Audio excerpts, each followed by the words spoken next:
I never imagined how one decision could unravel everything I thought was stable in my life. My name is Emma, and I'm in my late 30s.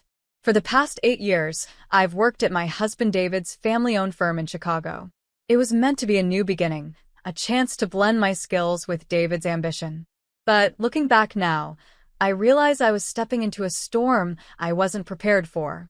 The firm, a modest operation with just 9 employees, is run by David's father, Richard.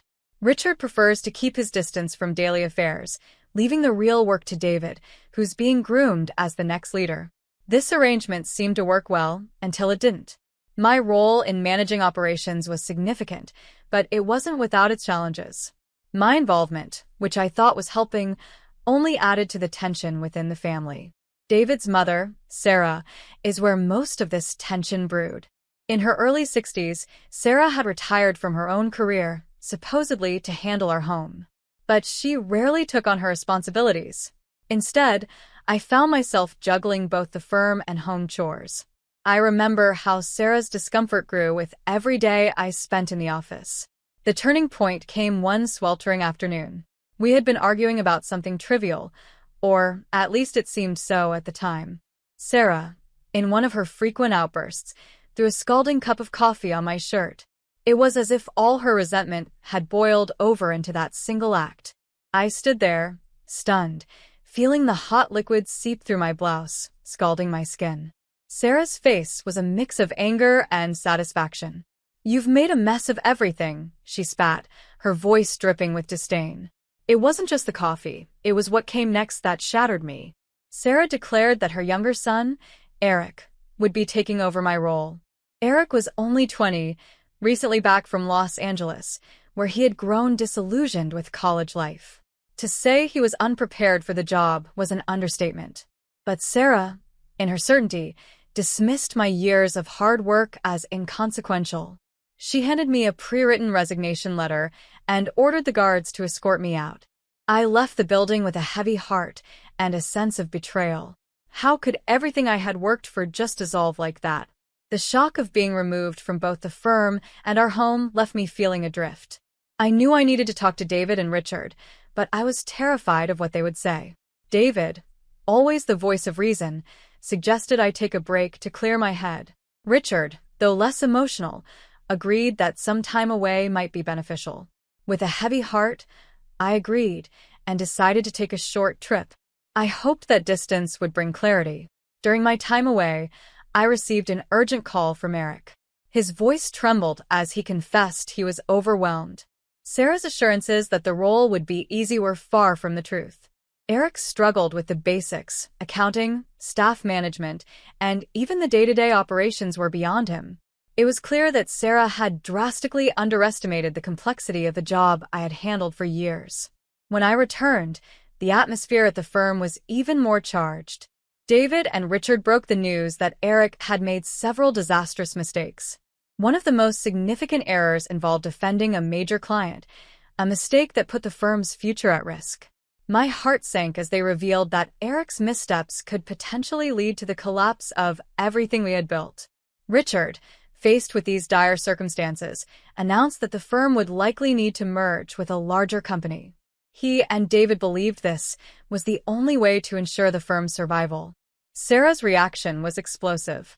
She was furious, adamant that David should take full control of the firm instead of allowing it to merge. Her refusal to accept the reality of the situation only added to the mounting stress. It was during this chaotic period that Richard made an even more shocking announcement. He revealed his decision to divorce Sarah. The accusations he threw at her were harsh, neglecting her responsibilities at home, undermining my contributions to the business, and even having extramarital affairs. Sarah's shock and anger were palpable, and the family dynamics grew even more strained. Richard's decision to expel Sarah and Eric from the family home and arrange temporary accommodations with an acquaintance only added to the confusion. It seemed as though everything was falling apart. In the midst of all this turmoil, as I grappled with the loss of my place in the firm and home, a new development emerged. The complexity of our situation highlighted the deep fractures within our family. Little did I know that amidst these challenges, there was a glimmer of hope waiting for me, a hope that would come to redefine our future. The days after being ousted from the firm and our home were a whirlwind of confusion and heartbreak. I spent my first few days in a small, rented cabin by the lake, trying to piece together what had just happened and what my future might hold. The serenity of the place did little to calm the storm inside me. I felt like I had been cast adrift, with no clear direction. David and Richard were supportive, encouraging me to take this time for reflection. Their sympathy was a balm, but it didn't erase the betrayal I felt. David had always been my rock, but I could see the strain this was putting on him.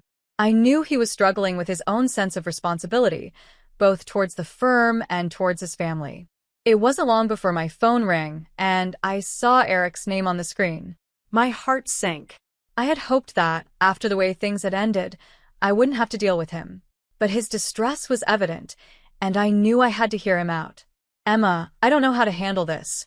Eric's voice cracked as he spoke. "Everything is falling apart. I thought I could manage, but I'm lost.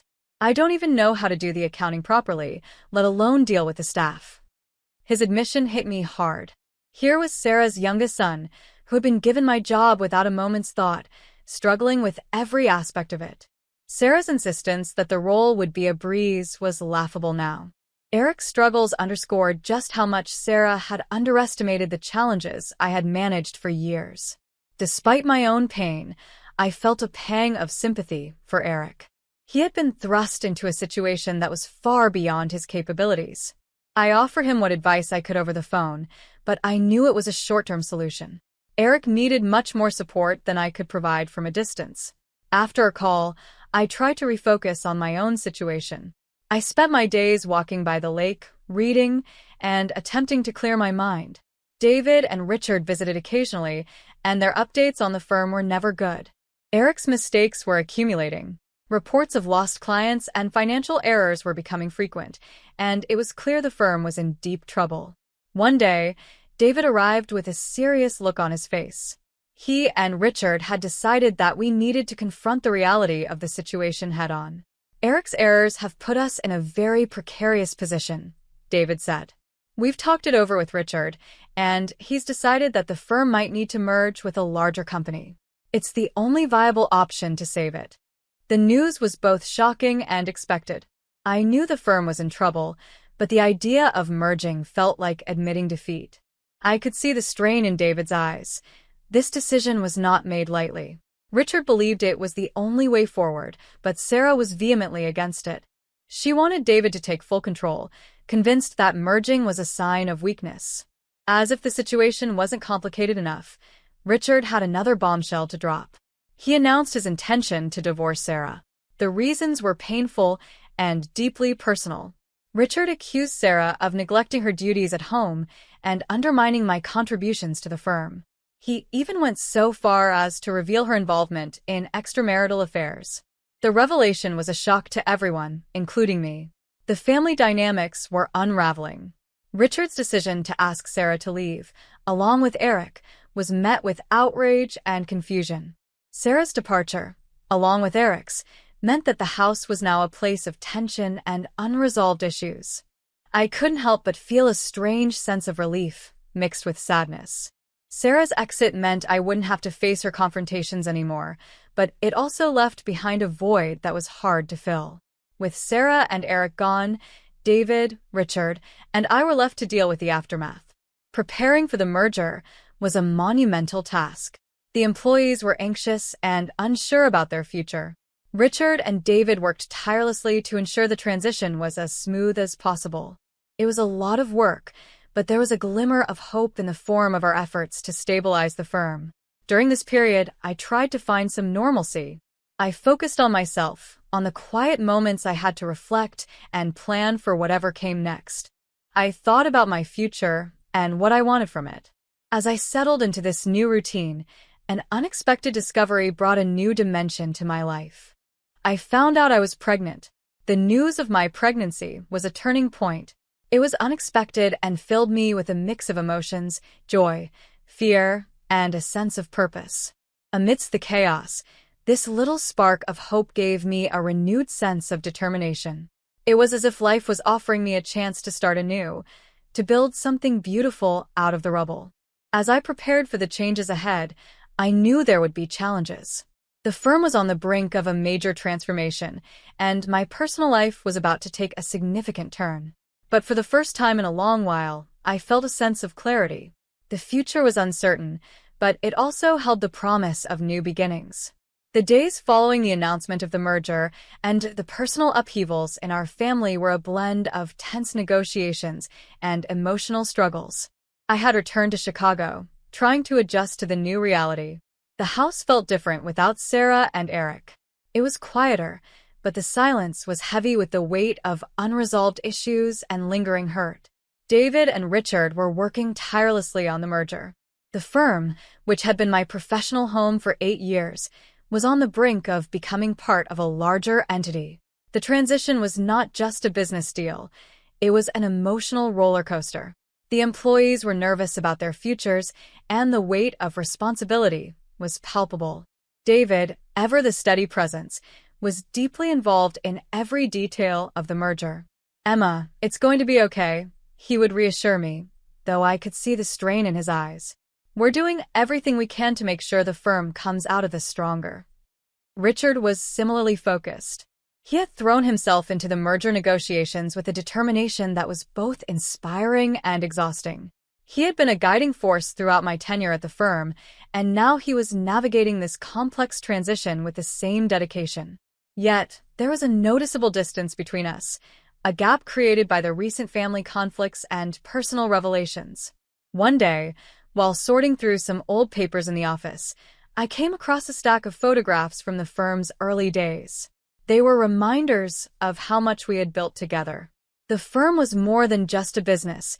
It was a testament to years of hard work and dedication. As I flipped through the pictures, I couldn't help but feel a pang of nostalgia for the times when things were simpler. Amidst the chaos of the merger, David and I were also grappling with the reality of our changing family dynamics. The news of my pregnancy had become public knowledge, and it brought mixed reactions. Some were supportive, offering congratulations and well wishes. Others were more reserved, unsure of what the future held for us. I remember one evening when David and I sat in the living room, talking about the future. "Emma, I know this is a lot to handle," David said, his voice filled with concern. "But we're in this together. The firm will be okay, and we'll figure out how to balance everything." His words were comforting, but the future still felt uncertain. The merger was a significant step, and it was hard to predict how it would affect our personal lives and the firm's future. The reality of becoming a parent added another layer of complexity. I wanted to be excited about the new life growing inside me, but I couldn't shake the worries about how it would fit into our already complicated lives. The day of the merger approached, and the atmosphere at the firm was one of anxious anticipation. The employees were preparing for the transition, and David and Richard were finalizing the details. I did my best to stay positive and supportive, though it was clear that the merger was a major shift for everyone involved. Just when it seemed that things might settle into a new routine, a new complication arose. Sarah and Eric, who had been staying with an acquaintance, reached out to me. Sarah wanted to meet, and despite my reservations, I agreed. The meeting was awkward and tense, with unspoken grievances hanging in the air. "I didn't come here to fight," Sarah said, her voice tinged with fatigue. "I just wanted to see how you're doing. I know things ended badly, and I regret how it all unfolded." Her words were a mix of apology and defensiveness. She had always been a difficult person to read, and this encounter was no different. I could see that she was struggling with the changes and the fallout from the divorce. Eric, sitting quietly beside her, looked exhausted and uncertain. "I appreciate you reaching out," I replied, trying to remain calm. "But it's been a difficult time for all of us. I hope you understand why things happened the way they did." Sarah nodded, though her expression remained guarded. "I just want things to be better. For everyone's sake." The meeting didn't resolve everything, but it did offer a glimmer of understanding. Sarah was still grappling with her own issues, and Eric was trying to find his footing after being thrust into a role that was beyond his capabilities. With the merger complete and the firm moving forward, David and I began to focus more on our personal lives. The preparations for the baby became a source of excitement and hope. We began to envision a future that included not just the business, but also the new life we were about to welcome. As the firm settled into its new structure, there was a renewed sense of purpose. The transition had been challenging, but it had also brought about positive changes. The employees were adjusting, and David and Richard were working on strengthening the firm's position in the market. The last few weeks before the baby's arrival were filled with a mixture of anticipation and planning. David and I worked on creating a home environment that would accommodate our growing family. It was a new chapter for us, one that promised both challenges and joys. Despite the upheavals and uncertainties, there was a sense of hope in the air. The firm was on a path to recovery, and our personal lives were taking shape in a new and positive direction. The past had been turbulent, but it had also paved the way for new beginnings.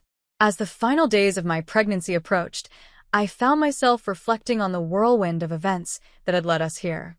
Life had a way of throwing curveballs, and this past year had been no exception. Despite the turbulence, I felt a sense of calm and anticipation as I prepared for the arrival of our baby. It was a new chapter, a chance for renewal amidst the chaos. David and I had settled into a new routine, balancing the demands of the firm with the preparations for our baby. The merger had been completed successfully, and the firm was beginning to find its footing under the new structure. There was a sense of stability returning, though the journey had been anything but smooth. One evening, as David and I sat together in our living room, we talked about the future. "Emma, I know things haven't been easy," David said, his hand resting gently on my stomach. "But I'm proud of how we've handled everything, and I'm excited for what's to come." His words were comforting. The past months had been a mix of stress and hope, and it was reassuring to see that we were moving forward together. Despite everything, the prospect of becoming parents was a source of joy and excitement. We were preparing for a new beginning, and it was a welcome change from the turmoil of the previous year. The arrival of our baby was a moment of profound joy. Holding our child for the first time, I felt a surge of love and hope that made all the struggles worth it. It was a reminder of what truly mattered and a symbol of new beginnings. As we adjusted to life with our newborn, there was a renewed sense of purpose in our lives. With the baby's arrival, the firm also began to settle into its new role. The merger had brought about significant changes, but it also presented opportunities for growth. David and Richard worked closely with the new partners to ensure a smooth transition, and it was clear that the firm was on the path to recovery. The employees, who had been anxious about the changes, seemed more optimistic. The new structure offered them a chance to grow and adapt, and it was gratifying to see the firm finding its way. The sense of stability was gradually returning, and there was a renewed energy in the workplace. Amidst these changes, there were still unresolved issues with Sarah and Eric. They had been living with an acquaintance since their departure from our home, and their situation was a far cry from the stability they had once known. I had mixed feelings about their situation. On one hand, there was a part of me that felt sympathy for their struggles. On the other, the pain of their actions was still fresh. One day, Sarah reached out to me again. This time, the conversation was different. "Emma," she said, her voice softer than before, "I wanted to thank you for the chance you gave us to make things right. I know I made mistakes, and I regret how things turned out. I hope we can find a way to move forward." Her words were a step towards healing, though there was still a long road ahead. I appreciated the gesture and acknowledged her sincerity. "Sarah, I think we all have things to work through, but I hope we can find a way to move forward and rebuild what's been broken." Eric, too, had expressed a desire to make amends. He had struggled with his role in the firm and the fallout from the family's issues, but he was trying to find his place again. "I'm sorry for everything," he told me during one of our conversations. "I know I didn't handle things well, and I want to make things right." It was a small step, but it was a start. Forgiveness and rebuilding trust take time, and I knew it wouldn't be easy. But there was a glimmer of hope that, in time, we could find a way to mend the fractures and move forward. As the days went by, the focus shifted more towards our family and the future.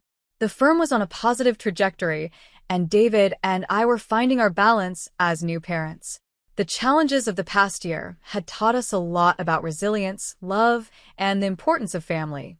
The new chapter of our lives was filled with hope and possibility. We were navigating the complexities of balancing personal and professional responsibilities, but there was a renewed sense of purpose. The trials we had faced had strengthened our bond and deepened our understanding of what truly matters. Looking ahead, I felt optimistic about the future. The journey had been difficult, but it had also brought us closer together and provided us with valuable lessons. We were ready to embrace the new opportunities and challenges that lay ahead, confident in our ability to face them as a family. In the end, the story of our family was one of growth and transformation. We had faced adversity, made difficult choices, and navigated complex emotions. But through it all, we had found hope and a renewed sense of purpose. As we looked towards the future, we knew that the path ahead would be shaped by the lessons we had learned and the strength we had gained.